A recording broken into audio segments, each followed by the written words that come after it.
On Good Friday, Christianity was down and out. The Christ was dead and buried. His followers were despondent and scattered, and that should have been that. Yet within a very short period of time, Christ's people were said to be turning the world upside down. How did such an extraordinary revolution happen? Not through the sword, not through political machinations, not even through grassroots activism. The world was turned upside down in the first century, and it continues to be turned upside down today through the preaching of a message. Just look at the context for today's phrase. It's Acts chapter 17, and Paul and his associates go to the Greek city of Thessalonica. And in verse 2, we read this. Paul goes into the synagogue, and on 3 Sabbath days he reasoned with them from the Scriptures, explaining and proving to them that Christ had to suffer and rise from the dead. This Jesus I am proclaiming to you is the Christ, he said. Here's what was so powerful to change the world. It was the preaching of a reasoned, scriptural message. The message concerns a king, the Christ, the Messiah. But this king is unlike all our expectations for kings. This king suffers and dies before rising again. Yet it's this upside-down message that unleashes an upside-down revolution. You see, some Thessalonians believed Paul's message. The Jews that didn't, moved with envy, stirred up trouble for the apostles, and this was their report to the powers that be in verse 6. These men, say those who are causing up the trouble, these men have caused trouble all over the world, or in the Old King James translation, they have turned the world upside down, and now they have come here. That is what gospel preaching does. It turns the world upside down. Perhaps we think it's counterintuitive that a message turns the world upside down. Perhaps we think it should be something more grand.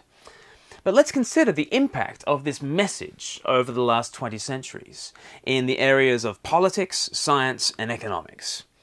The gospel of the suffering and rising Christ has made all the difference. Let's think about politics. Okay, when people believe that the Lord of all became a servant, or as it says in Mark chapter 10, verse 45, a minister, then our understanding of earthly power is transformed. The most powerful needs to be a minister, even a prime minister. The chief servant is the prime minister. When people believe that the ruler of heaven reigns as man, and even because he is now man, we start to believe that the government should be of the people, for the people, and by the people. Revolutionizes politics. It revolutionizes science as well. When people believe that the logic of all creation took flesh and was seen and handled and tasted and known, then we start to study the world in a new way. The Word who became flesh leads us to expect both laws and empirical testing to discover those laws. If we only believe in laws, we will create philosophers. If we only believe in empirical testing, we will create technology. But for the modern scientific method, you need both. Without the biblical worldview, it is inconceivable that science as we know it could have ever arisen. So politics, science, what about economics? Well, when people believe that God's riches, his grace, should not be paid back to God as though he needs anything, but should be freely paid forward to our fellow man, then we begin having a very different view of earthly riches.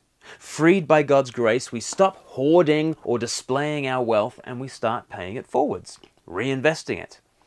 As we begin to realize the truth of Christ's words, freely you have received, freely give, it starts to revolutionize economics.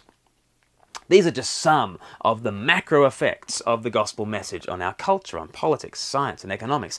None of these things are strictly part of the message. They are simply the outworkings of the gospel in a culture where this message is taken seriously.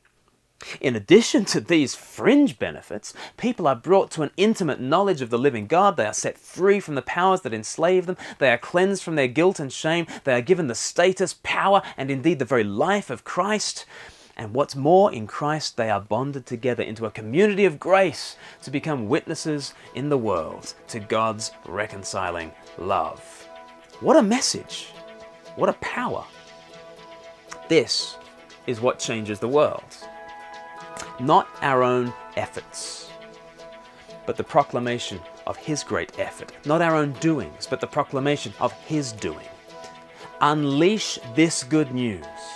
Preach this message, and you will see the power to turn the world upside down.